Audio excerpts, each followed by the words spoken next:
Good morning, good afternoon, good evening, Addison, whatever time you're listening, and thank you for joining us for our ASD Chat for All podcast. We have lots of fun and exciting things on the horizon for Addison School District 4, and this podcast allows us the opportunity to connect with our parents and guardians, families, and community to celebrate our students, their accomplishments, and so much more.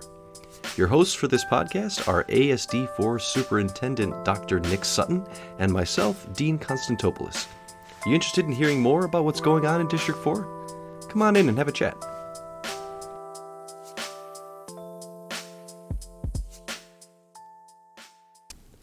Good afternoon, everyone, and thank you for joining us again for another episode of our ASD Chat for All podcast.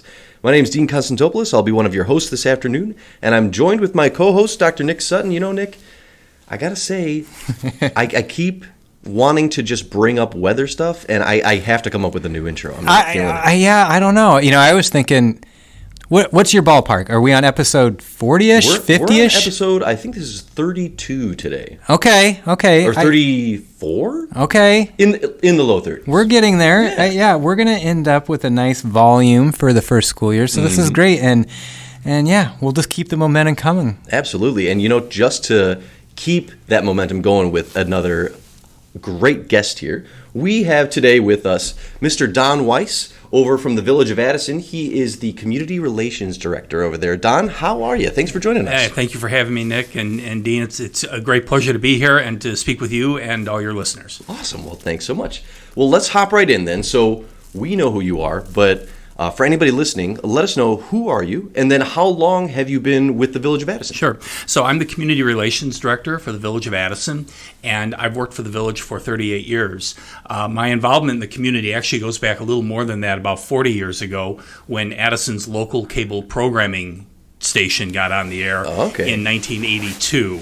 And I really want you and your listeners to know that the people who affect us and walk a path with us early in our lives, like teachers, for example, are truly a gift, because I had a mentor here in Addison at Addison Trail High School, Mr. Dale Bauer, who many of your listeners will know and remember well. Dean smiling, looks like Dean knows. In high school, yeah. Dale really got me on my career path, not only for my choice of college that I would go to, Columbia College in Chicago, but ultimately to be involved in the community for so many years as I have. So he and a lot of other people were involved with us in the early days, and we started a program called Addison in 1982. It was our first local We try to come up with clever names and hashtags. That's a good one. That was a really good one back in the day. And Nick, you'll be glad to know that one of your predecessors, Dr. Larry Weck, was one of the earliest guests on our program, and very cool. Larry was a great supporter of everything that we did in the community. I've seen him a few times since he's left Addison, and we think fondly of those days. Well, that's awesome. And, you know, to kind of bring it full circle, I believe that, Nick, you joined Don for an interview on the ACTV earlier this year, right? Man, how many months ago was that already? Several months, like turning the tables. It's unbelievable. So, all right, we got a little background of how you fell into communications, but so what does a normal day look like for you over there? As in community relations, we have a lot of different folks that we have to serve, a lot of stakeholders that we're working with. So internally, the village manager's office and the village departments and our elected officials, the village board. Those are the folks who we work with on an internal basis. And if there's something that's coming up in the community, we need to get messaging out to folks. We need to maybe do something on television, or we need to do something on one of our online platforms. We take care of that. Externally, we work with service organizations, the business community, folks such as yourself from our other partner agencies, and even lots of people beyond Addison. We will work with them. There's a request. They want to get information out to people. I'm always looking for, just like you folks do, that sounds like a good, interesting topic. Let's bring you in and let's do something on television, or let's supplement that a little bit more. And folks are really amazed at what we're able to do to help them get their message out to the community. Yeah, well, I love that. So, and I know that one of those relationships of people that the village works with very closely is our very own Addison School District 4. Right. And I know that we do have a great relationship. We've worked on a lot of events together. I know that we work closely together for like the Mayor's Ball, for example, and then also for the Shriners Day Parade. That's something that we all work very closely on. So what do you feel are some of the benefits from having that sort of relationship with the school district? And also, what are the benefits of continuing to foster that good relationship? Well, Dean, those partnerships are truly a gift for any community to have. When you don't have a partnership like that you just described, or many of the others that we have kind of already come to know, then you don't have community. You don't have the engagement that brings people together. That's a good point. And Nick and Dean, I sat in this very room that we're in today with Dr. Weck, going back nearly 40 years ago, and trying to convince him that putting Board of Education meetings on cable television was a good idea. Oh my gosh, how the times have changed. That is so Talk cool. about, now it's just a standard. And Dr. Weck, who I still had to call Dr. Weck, even though he had long since been my principal at Addison Trail High School, said, nope, Don, I just don't think we're going to do that. So I walked away thinking like, ooh, that didn't go very well, did it? But guess what? Several months or maybe a year or so later, actually, as a result of things that the community wanted to see and bring to the viewers of Addison, those meetings got on television. And as you said, Nick, they are now a standard operating procedure here at your district office. So you can thank me and Dr. Weck for getting that going, and a lot of other people. I love it. It's interesting because it's like, you see so many different platforms and ways that municipalities or entities try to communicate with their stakeholders. Like, did you ever think it'd be podcasts and everything else Well, we wouldn't have Addison Community Television, we wouldn't have community relations if we didn't relate with the community. Yeah. If you're only going to do internal work, it's not going to get anywhere. You can't just work within the four walls of the building that you're at. So we had to extend beyond, and that's a little off the path for communities that I've heard of in the past. A lot of people say, oh, you mean you go out and cover this event and you do this and so on?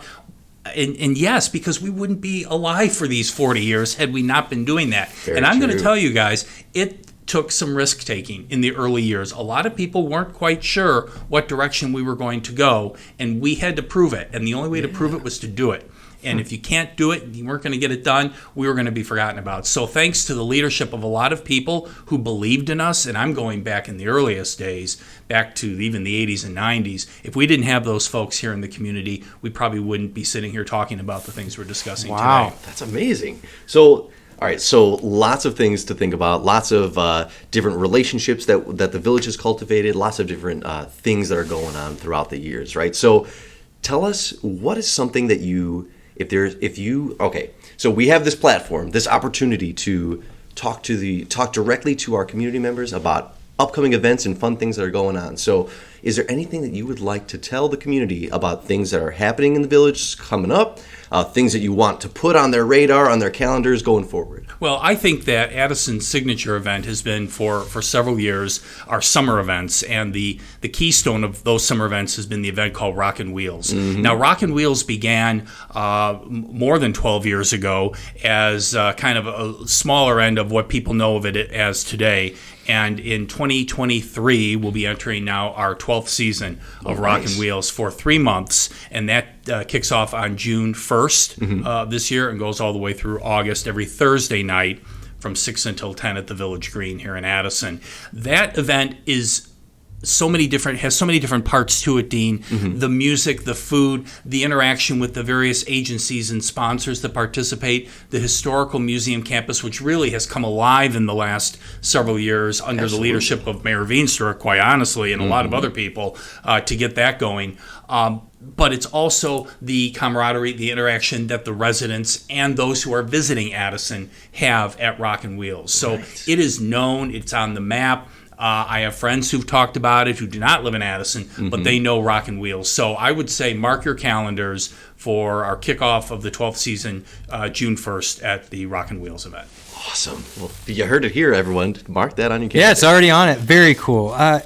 I love talking community history, school district history. So if there's anybody out there that has a question or wants to learn more, or says, when did this start, or what was the rationale behind that and the background story, what's the easiest way to reach out to you? Well, two suggestions, Nick, and it's a great question. First of all, I'd say if you want to know about anything of the history of Addison, it's the Addison Historical Museum. And you want to contact Susan English at the Addison Historical Museum, and she can be contacted through the village offices.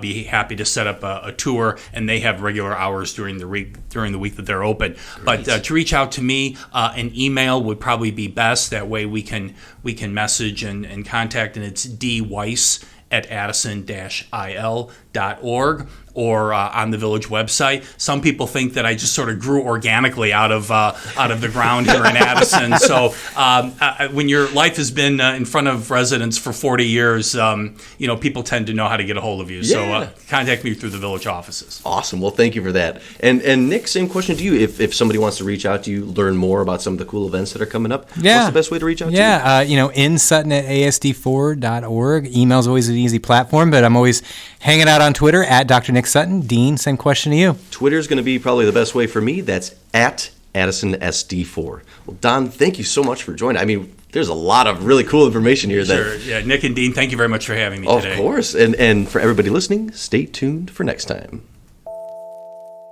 Thank you for tuning in to our ASD Chat for All podcast. Check us out at www.asd4.org, Spotify, or wherever you listen to podcasts for more. We'll be back soon with another episode, so stay tuned.